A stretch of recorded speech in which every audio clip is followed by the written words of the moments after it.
Hello everyone, welcome back to my channel Biology with Sonu and again welcome back with the 100 days revision series. आज हमारा day 4 है इस series का and इसमें जो आज हमें टॉपिक स्टार्ट करना है वो cell cycle and cell division start करना है। पास्ट 3 डेज़ में हम cell the unit of life को कंप्लीट कर चुके हैं। तो आइए स्टार्ट करते हैं एंड बिफोर स्टार्टिंग अगर आप लोग मेरे चैनल पर न्यू हैं तो इसको सब्सक्राइब कर लीजिए एंड अगर आपको वीडियोस अच्छे लगते हैं तो आप वीडियोस को लाइक एंड शेयर कर सकते हैं एंड आपकी कोई भी क्वेरीज होती हैं उसके लिए आप लोग जो है मुझे कमेंट सेक्शन में यहाँ पर पूछ सकते हैं एंड आप लोगों को मेरे वीडियोस कैसे लग रहे हैं वो भी आप मुझे कमेंट में बता सकते हैं। तो बिफोर स्टार्टिंग सबसे पहले हम एक बेसिक कॉन्सेप्ट देख लेते हैं कि हमें सेल साइकिल या सेल डिवीजन क्यों ही पढ़ना चाहिए। तो देखो अगर हम बात करें हमें पता है कि चाहे जितने भी ऑर्गेनिजम्स हों, ठीक है, तो वो कैसे चाहे कितने भी बड़े हों कितने भी छोटे हों वो अपनी जो लाइफ स्टार्ट करते हैं वो एक सिंगल सेल से ही स्टार्ट करते हैं ना।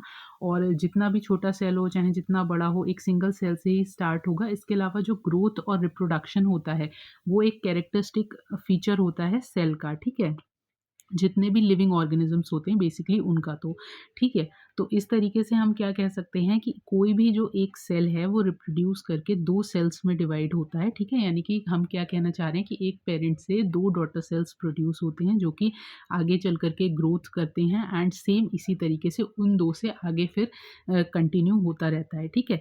तो ये जो न्यूली फॉर्म्ड सेल्स होते हैं ये भी आगे ग्रो कर रहे हैं, डिवाइड कर रहे हैं और इस तरीके से जो पॉपुलेशन है वो इंक्रीज हो रही है, यानी कि एक सिंगल पेरेंटल सेल से उसकी जो प्रोजेनी है वो क्रिएट हो रही है। इसको हम अदर वर्ड्स में अगर बोलें तो हम क्या चीज़ कह सकते हैं कि such cycles of growth and division allow a single cell to form a structure consisting of millions of cell, यानी कि एक सेल से आगे चल करके मिलियंस ऑफ सेल्स जो हैं वो क्रिएट हो रहे हैं, ठीक है।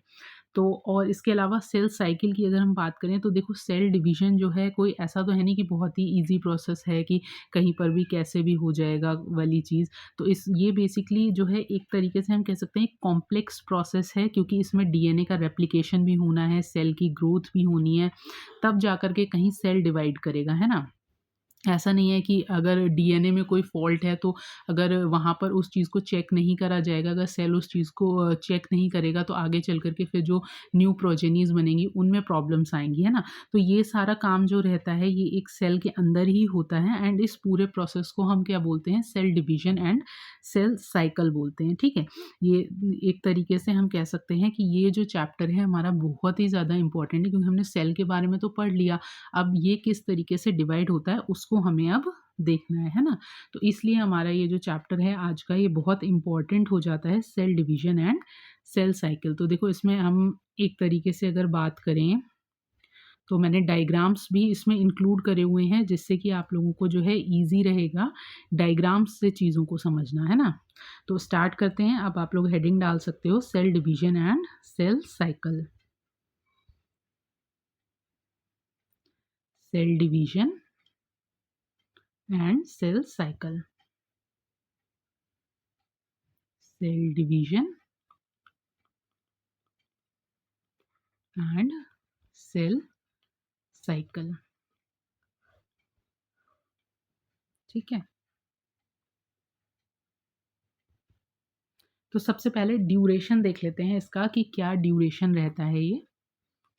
तो ड्यूरेशन की अगर हम बात करें तो देखो ड्यूरेशन में ह्यूमन में कितना होता है, ह्यूमन में जो एक सेल डिवाइड होता है 24 आवर्स में हो जाता है, ठीक है। वहीं पर अगर हम बात करें यीस्ट की तो यीस्ट में क्या रहता है, ये 90 मिनट्स रहता है, ठीक है। और इसके अलावा अगर बात करी जाए सेल डिवीजन बैक्टीरिया की तो बैक्टीरिया कितने मिनट में डिवाइड करता है, ये 20 मिनट्स में डिवाइड कर लेता है, ठीक है। अब देखो ये डायग्राम से जैसे मैंने आपको समझाया हुआ है तो इसमें हम बात करें अगर फेजेस की तो इसमें हमें G1 S G2 और M फेज देखने को मिलता है, ठीक है। G1 S और G2 को हम कंबाइंडली क्या बोल देते हैं, इसको हम बोल देते हैं इंटरफेज। इंटरफेज या फिर प्रिपरेटरी फेज, इस तरीके के इसके डिफरेंट नाम्स हैं जो कि मैं आपको आगे बताऊंगी, ठीक है। और एम जो होता है ये हमारा जो होता है ये माइटोटिक या मियोटिक फेज होता है जिसमें मेन डिवीजन जो होता है सेल का वो होता है। और इन केस अगर ऐसा हो कि सेल जो है इस सेल साइकिल से बाहर, मतलब इस सेल साइकिल से एग्ज़िट तो नहीं कहेंगे, बेसिकली इस सेल साइकिल से एक तरीके से हम कह सकते हैं कि जी नॉट या क्विसेंट स्टेज होती है। चलो उसको मैं आगे ही बताऊँगी आप लोगों को, अभी यहाँ पे कन्फ्यूज़ नहीं करते, ठीक है? तो अब देखो इसमें हमने क्या चीज़ देखी कि ये जो हमारी प्रॉपर पूरी सेल ग्रोथ हो रही है, तो G1 से लेकर के G2 तक, यानी कि अप्रॉक्सिमेटली इंटरफ़ेस कितना है हमारा, अप्रॉक्सिमेटली 95% जो है हमारा टाइम, वो इंटरफ़ेस में जा रहा है, ठीक है? यानी कि कितना आई फ़ेज़ में कितना जा रहा है, अप्रॉक्सिमेटली 23 आवर्स, ठीक है? और एम फ़ेज़ में कितना जा रहा है हमारा टाइम, लेस देन 5%, यानी कि 1 आवर में ये जो डिवीज़न है ये कंप्लीट हो जा रहा है, ठीक है? चलो आ जाते हैं अपने नेक्स्ट स्लाइड पर। अच्छा चलो ये डायग्राम्स मैं लास्ट में आपको दिखाऊँगी, पहले हम जो नोट कर रहे हैं उसको नोट कर लेते हैं, ठीक है? सेल साइकिल, ठीक है? तो अब हमने क्या पढ़ा कि इंटरफ़ेस, ठीक है? ये कैसा है, ये नॉन डिवाइडिंग फ़ेज़ होता है, ठीक है? इसमें सेल जो है वो डिवाइड नहीं कर रही है, बट केवल प्रिपरेशन कर रही है कि जब डिवीज़न होना है उससे पहले की जो भी प्रिपरेशन की क्या-क्या चीज़ें, कौन से प्रोटीन्स चाहिए होंगी, क्या-क्या चीज़ें चाहिए होंगी, उन सब की प्रिपरेशन कर रही है। ये कितने टाइम का होता है, ये 23 आवर्स का होता है, ठीक है? और दूसरा बात करें इंटरफ़ेस के अलावा, सेकंड जो होता है हमारा ये होता है एम फ़ेज़, यही मेन डिवीज़न फ़ेज़ होता है, डिवीज़न फ़ेज़। और ये कितने आवर का होता है, ये 1 आवर का होता है, ठीक? अब देखो इंटरफ़ेस को हमें बहुत ध्यान से पढ़ना है क्योंकि यहाँ से प्रीवियस ईयर में बहुत इंपॉर्टेंट क्वेश्चंस बने हुए हैं। तो इंटरफ़ेस में हमने क्या देखे थे, 3 स्टेप्स देखे थे ना, G1 देखा था, S देखा था और G2 देखा था। इनको अब हम डिटेल में यहाँ पर देख लेते हैं। इस तरीके से मैं एक एरो बना ले रही हूँ, ठीक है? एम फ़ेज़ को तो फिर हमें पूरे क्लास में पढ़ना ही है, पहले यहाँ पर इसको देख लेते हैं। तो अगर हम G1 फ़ेज़ की बात करें तो ये अप्रॉक्सिमेटली कितनी देर का होता है, ये अप्रॉक्सिमेटली 11 आवर्स का होता है, ठीक है? वहीं बात करें अगर एस फ़ेज़ की, तो एस फ़ेज़ कितनी देर का होता है, ये 8 आवर्स का होता है, ठीक है? और G2 फ़ेज़ की, तो G2 फ़ेज़ 4 आवर्स का होता है, ठीक? इसी को G1 को हम गैप 1 भी बोल देते हैं, गैप 1 या फिर ग्रोथ फ़ेज़ 1 बोल देते हैं, ग्रोथ 1, ग्रोथ फ़ेज़ 1। एस को हम क्या बोल देते हैं, सिंथेटिक फ़ेज़ बोल देते हैं, सिंथेटिक फ़ेज़। और वहीं G2 की बात करें तो G2 को गैप 2 या फिर ग्रोथ 2 भी बोल देते हैं, ग्रोथ फ़ेज़ 2 भी बोल देते हैं, ठीक है? अब देखो इसमें होता क्या-क्या है, कौन से फ़ेज़ में क्या होता है। G1 की अगर हम बात करें तो G1 में क्या होता है, आरएनए एंड प्रोटीन फॉर्मेशन होता है, यानी कि सेल डिवीजन के टाइम पे जो भी प्रोटीन्स रिक्वायर्ड हैं, जो भी आरएनए रिक्वायर्ड है, उन सब का जो फॉर्मेशन है वो कहाँ पर हो रहा है, वो G1 फ़ेज़ में हो रहा है, ठीक है? अच्छा, और ये जो गैप फ़ेज़ है ये किसके बीच में आता है, between M phase and S phase.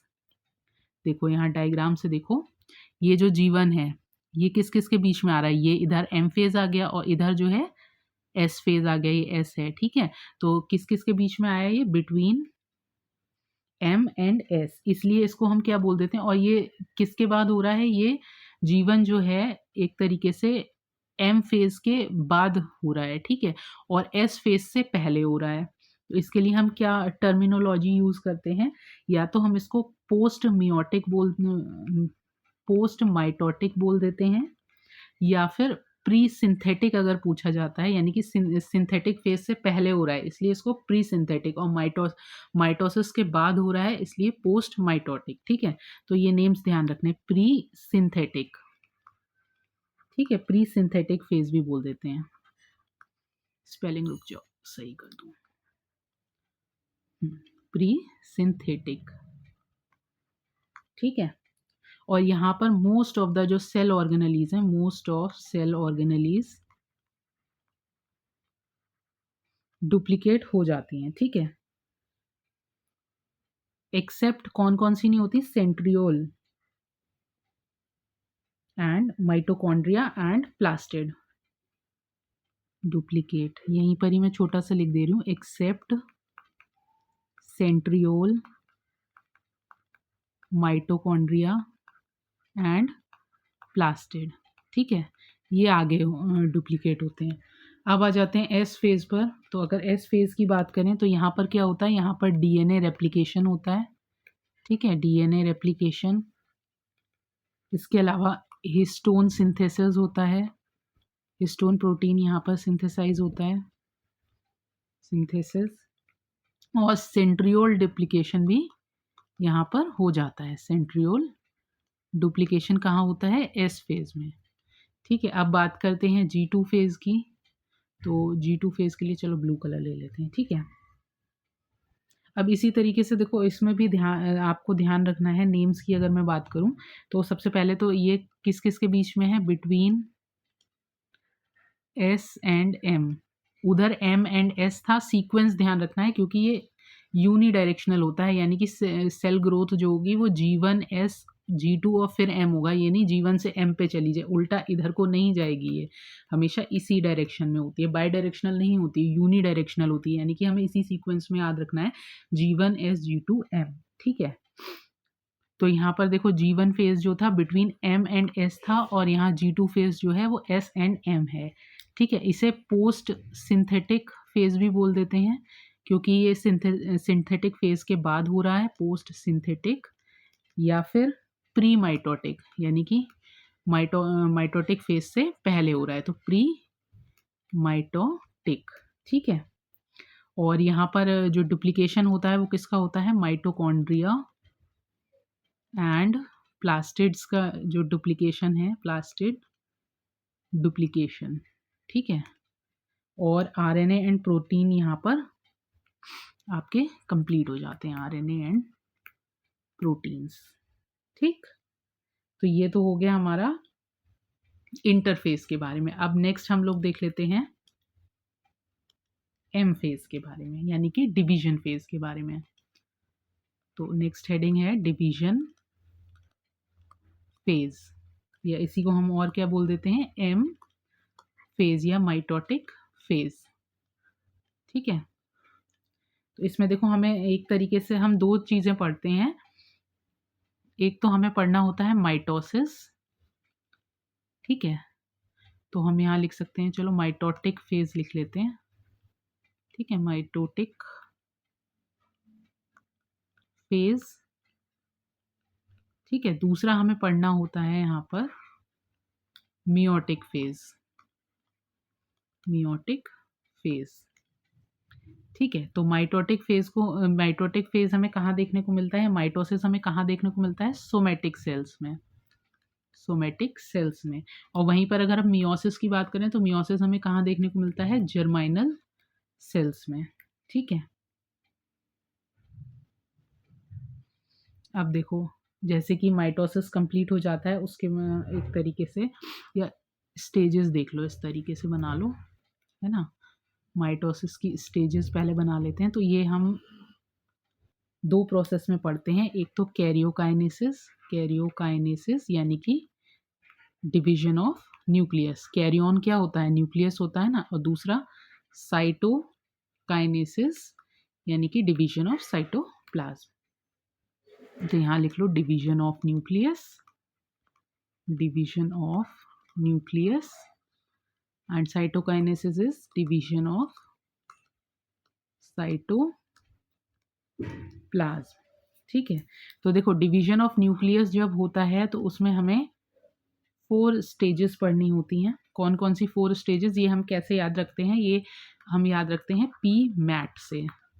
ठीक है, यानी कि प्रोफेज, मेटाफेज, हेनाफेज एंड टीलोफेज। ठीक है, ये किसका पार्ट है, ये कैरियोकाइनेसिस का पार्ट है।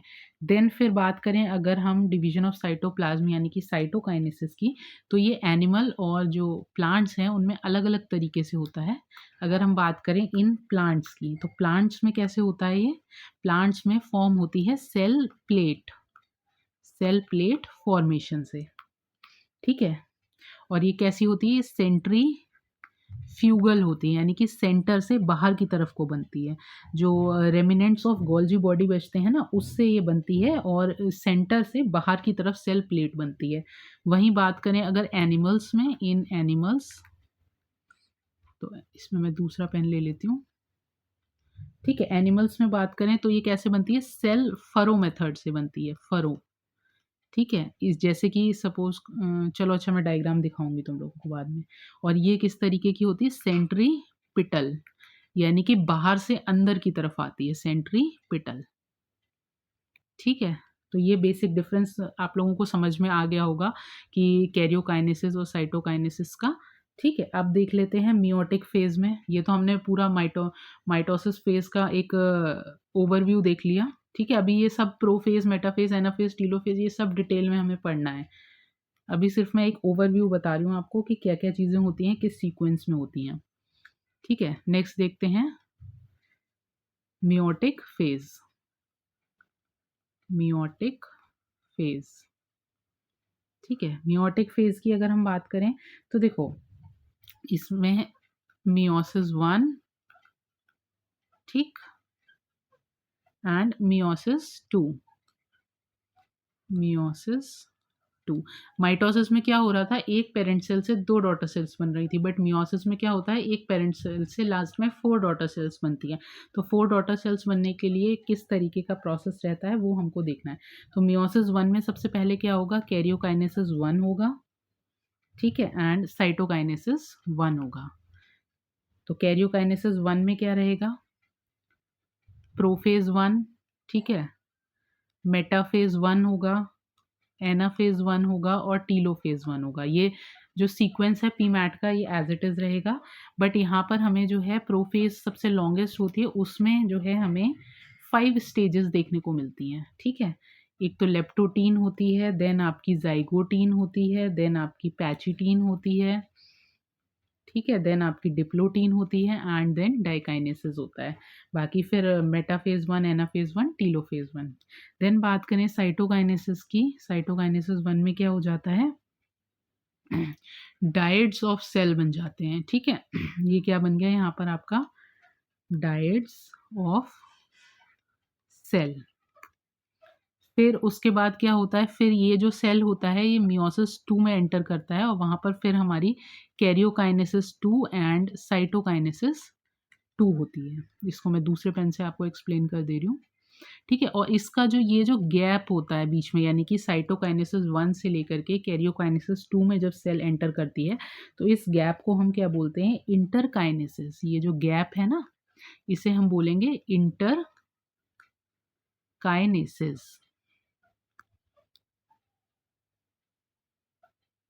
ठीक है, और इसमें केवल ग्रोथ होती है, कोई डीएनए का रेप्लिकेशन नहीं होता है।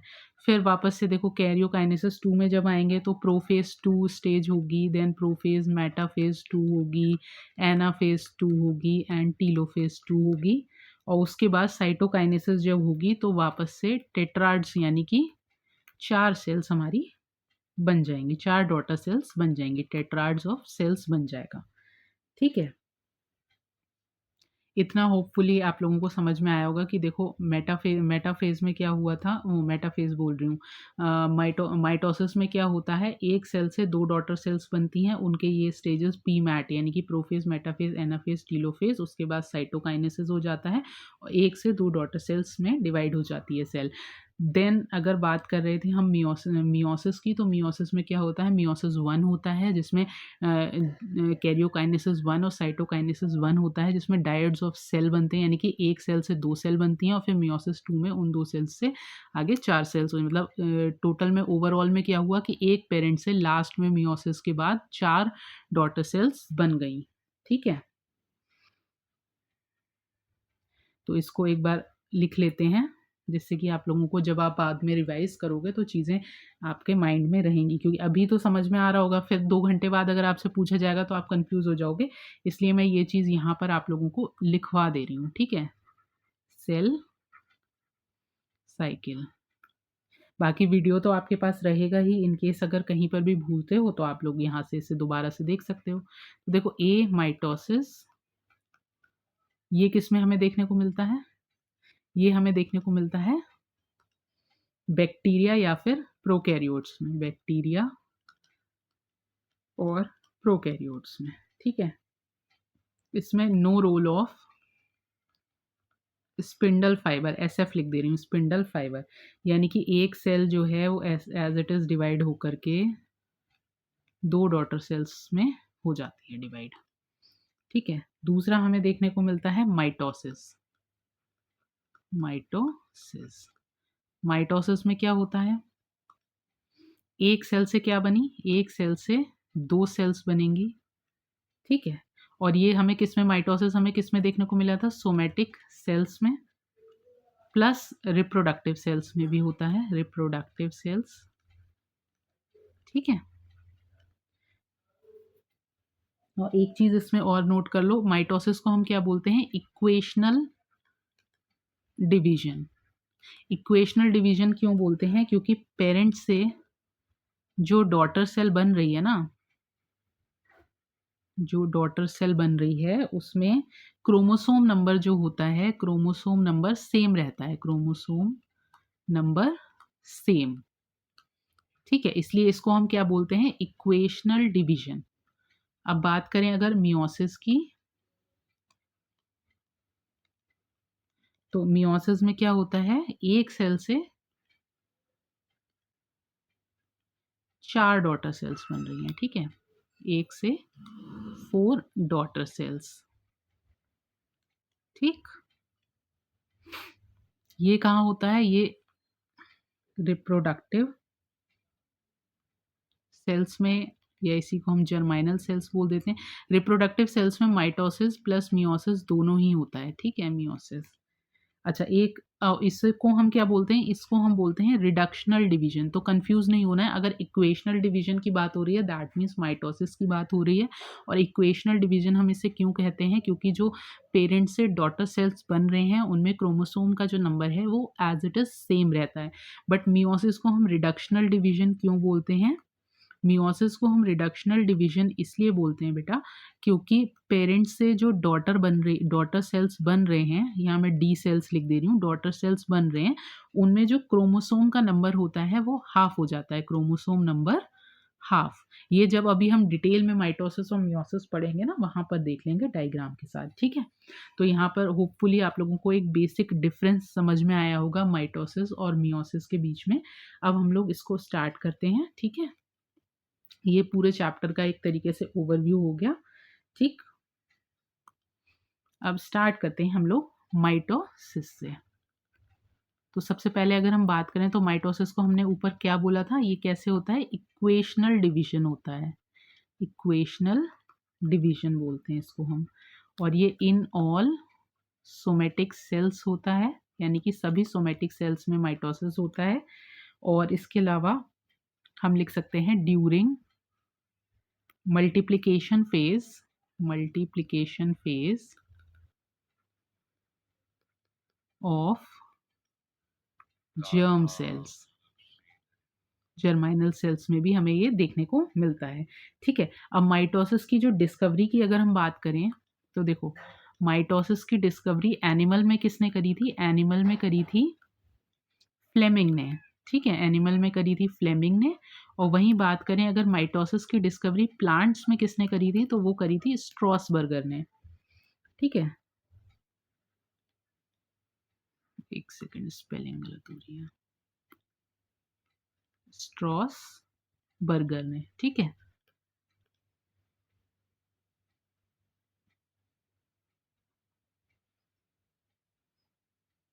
अच्छा, इसके बाद हम एक चीज़ और लिख सकते हैं यहाँ पर, कि ये जो माइटोसिस होता है ये अकर्स इन, अकर्स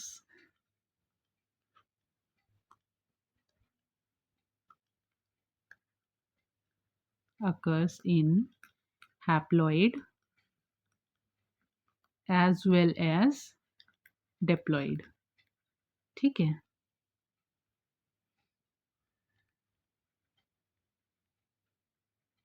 ठीक,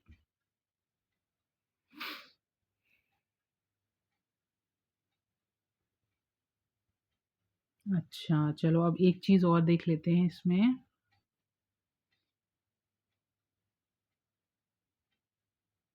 चलो वो इस एस्ट्रल रेज हम स्पिंडल फाइबर जब देखेंगे तभी देख लें। अब देखो माइटोसिस की अगर हम बात करें,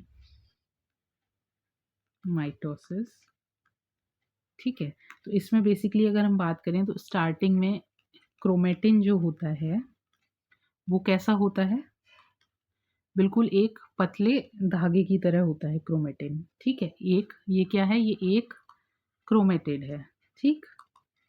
और ये इस तरीके से, बल्कि और पतला ही बनाओ इसको। अब देखो हमने क्या देखा था, स्टार्टिंग वाली स्लाइड पे आते हैं। हमने क्या देखा था कि जीवन फेज में जो है, ये देखो जीवन फेज में क्या होता है, most of the cell organelles duplicate हो जाते हैं, ठीक है। इसके अलावा डीएनए रेप्लिकेशन हो जाता है, ठीक। हिस्टोन प्रोटीन का सिंथेसिस हो जाता है और यहाँ पर आरएनए एंड प्रोटीन्स का फॉर्मेशन, वो सॉरी आरएनए एंड प्रोटीन्स बन जाते हैं, ठीक। तो अब यहाँ पर देखें अगर हम, तो देखो एक क्रोमेटिन है ये, ठीक है। ये मैं आपको G1S G2 और प्रोफेज तक का बता रही हूँ। तो क्रोमेटिन है, अब ये जो क्रोमेटिन है ये इसमें 2 क्रोमेटिड्स हो जाते हैं, ठीक है। यानी कि ये डुप्लीकेट हो गया है, तो ये क्या हो गया, ये इसके 2 क्रोमेटिड्स हो गए, ठीक है। ये डुप्लीकेट हो चुका है।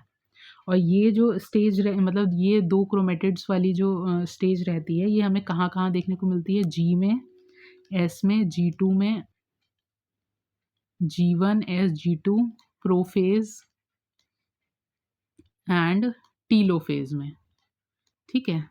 इस तरीके का जो ये क्रोमेटिड्स हैं ये हमें किस में देखने को मिलते हैं, टीलोफेज में। क्रोमेटिन हमें कहाँ देखने को मिलता है, G1S G2 prophase and telophase में।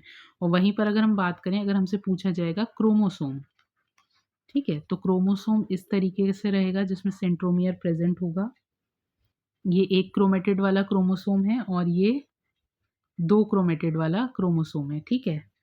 तो ये हमें कहाँ देखने को मिलता है, क्रोमोसोम हमें देखने को मिलता है बेटा मेटाफेज एंड एनाफेज में, ठीक है। तो अगर आपसे पूछा जा रहा है कि क्रोमोसोम कहाँ प्रेजेंट होते हैं, तो वो केवल मेटाफेज और एनाफेज वाली स्टेज में होते हैं। और एनाफेज के बाद जब टीलोफेज वाली स्टेज आ रही होती है तो वापस से वो जो होते हैं अपने आप मतलब क्रोमोसोम से क्रोमेटिन में कन्वर्ट हो जाते हैं, ठीक है। अब देखो इसको डायग्रामेटिकली थोड़ा समझ लेते हैं। तो हम यहाँ पर लिख लेते हैं माइटोसिस, ठीक। ये आ गया हमारा आई फेज यानी कि इंटरफेज, ठीक है। इंटरफेज में हमने कौन कौन सी 4 स्टेजेस देखी थी, G1, S और G2।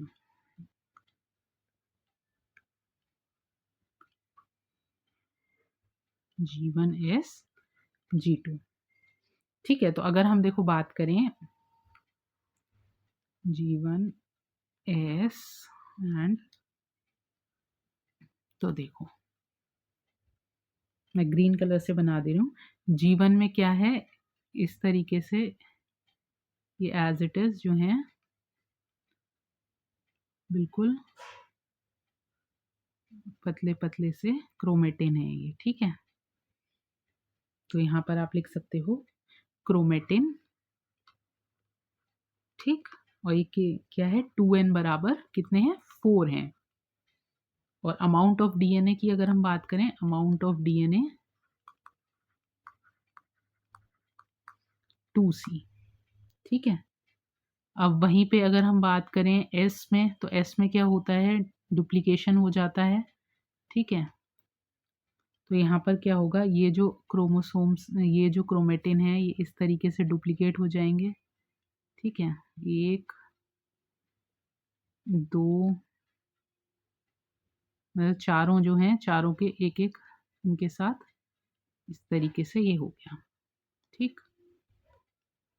होपफुली आपको डायग्राम से समझ में आ रहा होगा, ठीक है। तो यहाँ पर ये क्या बन गए, ये बन गए क्रोमोसोम।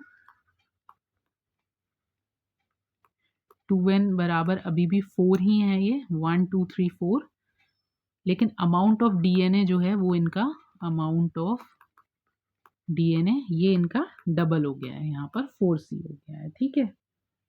और G2 में भी एज इट इज़ ये सेम ही रहते हैं।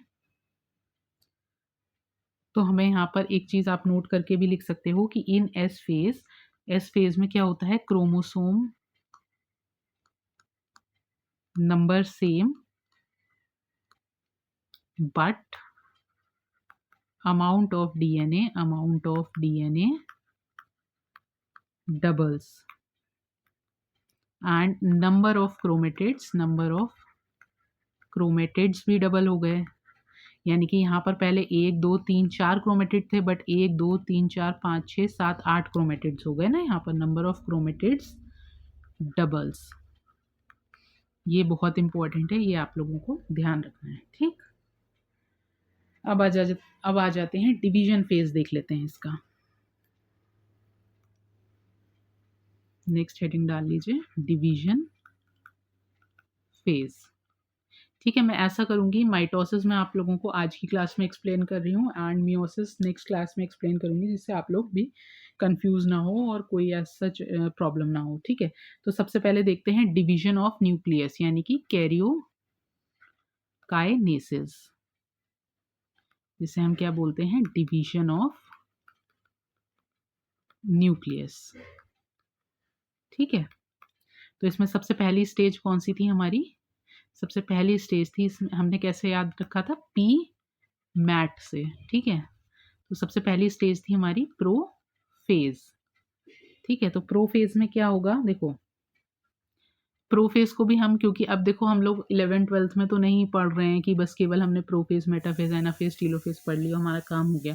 अब हमको और इसको डिटेल में जा करके पढ़ना पड़ेगा। तो इसमें हम अर्ली प्रोफेज देखेंगे। अर्ली प्रोफेज में क्या होता है, अर्ली प्रोफेज, ठीक है। और दूसरा हम देखेंगे इसमें लेट प्रोफेज, यानी कि जब प्रोफेज की जो स्टेज है वो एंड हो रही होती है, तब उसमें क्या चेंजेस आते हैं। तो अगर हम बात करें अर्ली प्रोफेज की, तो अर्ली प्रोफेज में क्या होता है, सेंट्रोसोम जो होता है अपोजिट पोल पर जाता है और क्रोमेटिन जो है वो क्रोमोसोम में कन्वर्ट होने लगता है, ठीक है। यहाँ पर आप लिख सकते हो अर्ली प्रोफेज में क्या होगा कि सेंट्रोसोम जो है वो ऑपोजिट पोल पर जाने लगेगा, ऑपोजिट पोल पर, ठीक है। और क्रोमेटिन जो है, क्रोमेटिन वो आपका क्रोमोसोम में कन्वर्ट होने लगेगा, ठीक है, क्रोमोसोम में बनने लगेगा, यानी कि थोड़ा एक तरीके से थिक होने लगेगा। वहीं बात करें अगर लेट प्रोफेज की, तो यहाँ पर nuclear membrane, endoplasmic reticulum, Golgi complex, nucleolus, ये सब क्या होंगे, ये सब डिसइंटीग्रेट होने लगेंगे, डिसइंटीग्रेट। और दूसरा क्या हो जाएगा, formation of spindle fibre, spindle fibres, ठीक है। अगर हम डायग्राम के थ्रू इसको देखें तो इस तरीके से देख सकते हैं, ये देखो, ठीक। यहाँ पर ये जो है क्रोमेटिन किस में, क्रोमोसोम में कन्वर्ट होने लगा है अर्ली उसमें, ठीक है। और यहाँ पर जो हमारा वो था सेंट्रोसोम, वो ऑपोजिट पोल पर चला गया है, ठीक है। इस तरीके से बना दे रही हूँ मैं, ठीक। ये अपोजिट पोल पर चला गया है। एंड लेट प्रोफेज में क्या हो गया, फॉर्मेशन ऑफ स्पिंडल फाइबर, इस तरीके से जो स्पिंडल फाइबर्स हैं वो भी यहाँ पर फॉर्म हो चुके हैं, ठीक। नेक्स्ट आ जाते हैं हम लोग प्रोफेज के बाद मेटाफेज पर। दूसरी स्टेज क्या है, मेटाफेज। तो मेटाफेज में बात करें तो इसमें क्या होता है, क्रोमेटिन कंडेंसेशन कंप्लीट, जो क्रोमेटिन है, क्रोमेटिन कंडेंसेशन जो है, उनकी कंडेंसेशन कंप्लीट हो जाती है। और जो क्रोमेटिन है वो चेंज हो जाते हैं किसमें, क्रोमेटिन कंप्लीटली चेंज हो जाते हैं क्रोमोसोम में। वहां पर जो था वो स्टार्ट हुआ था, मतलब चेंज होना जो है, ये रहा ना, क्रोमेटिन क्रोमोसोम में चेंज होना स्टार्ट हुए थे। ठीक, ये यहाँ पर स्टार्ट हुए थे और यहाँ पर जो है कंप्लीटली क्रोमोसोम में कन्वर्ट हो जाते हैं। ठीक, यहाँ पर प्रॉपर पूरा लिख लो, क्रोमेटिन चेंज्ड इनटू क्रोमोसोम।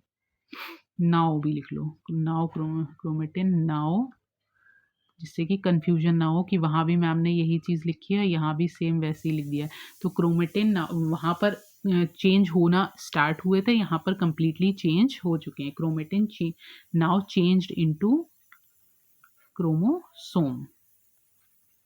ठीक है। और स्पिंडल फाइबर क्या होते हैं? Spindle fibre attaches to kinetochore.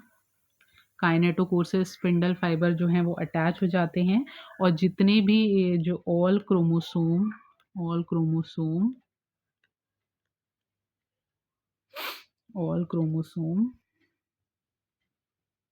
comes at equator, उसे हम क्या बोलते हैं? Called as metaphasic plate. Metaphasic plate. ठीक है, किस तरीके से, देखो मैं डायग्राम के थ्रू यहाँ पर आपको थोड़ा सा रफली समझा दे रही हूँ। ठीक, जैसे कि ये यहाँ पर हमारा सेंट्रोसोम हो गया, ये यहाँ पर इस तरीके से जो है अटैच सेंटर पर आ जाते हैं, जो चारों क्रोमोसोम होते हैं। ठीक,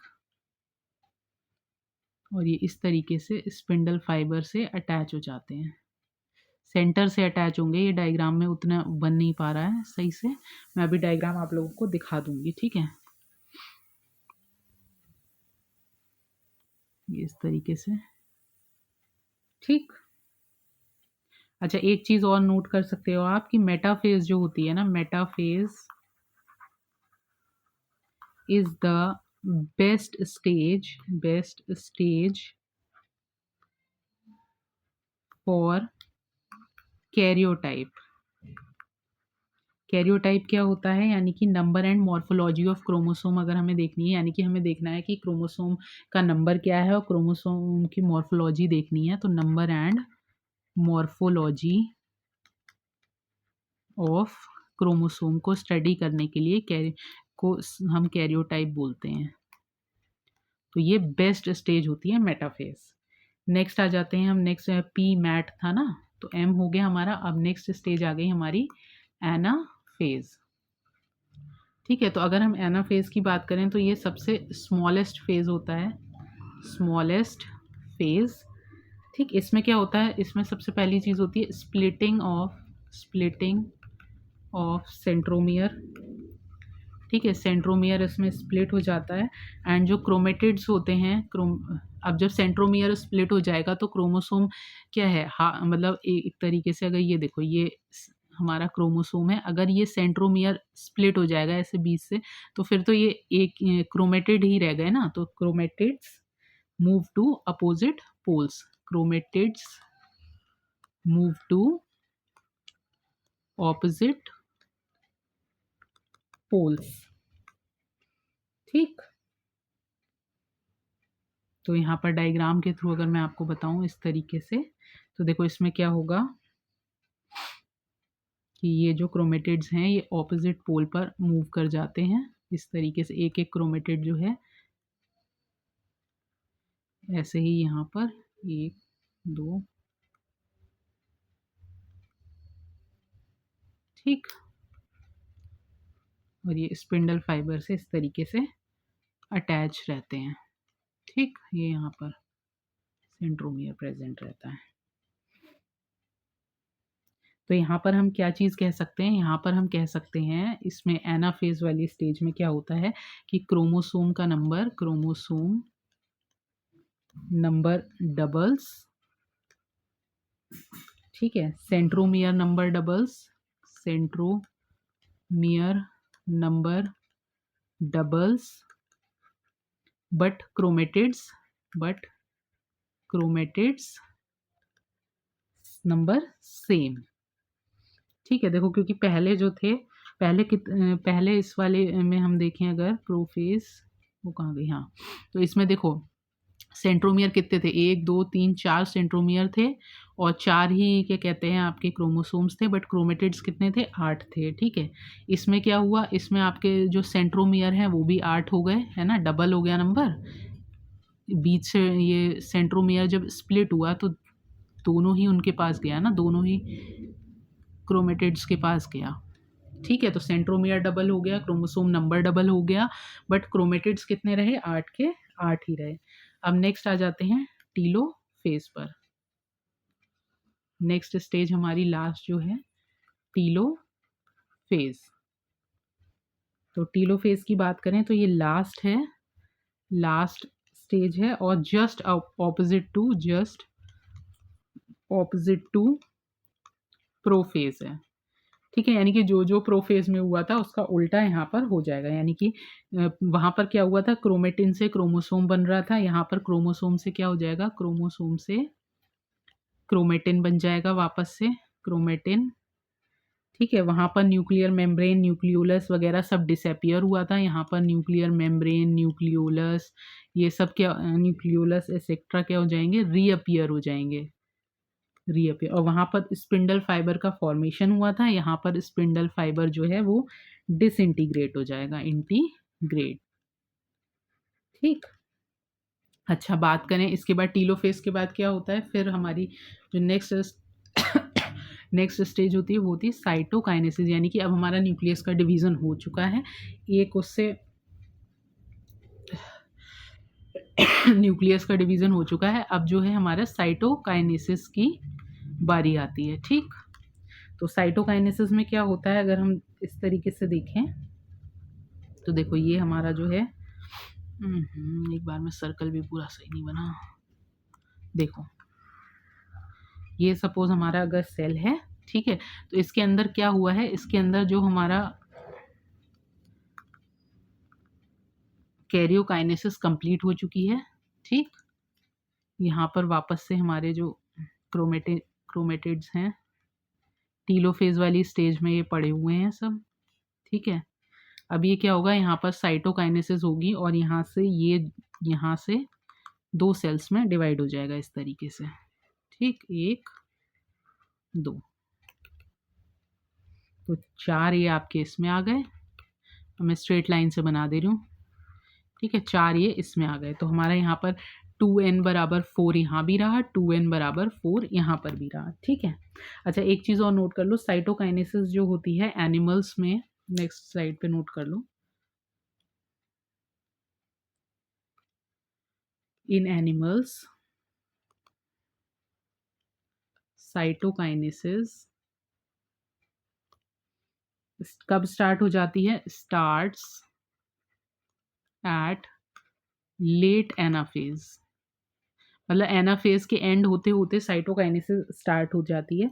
बट प्लांट्स में क्या होता है? In plants after telophase start होती है, आफ्टर टीलोफेज, ठीक है।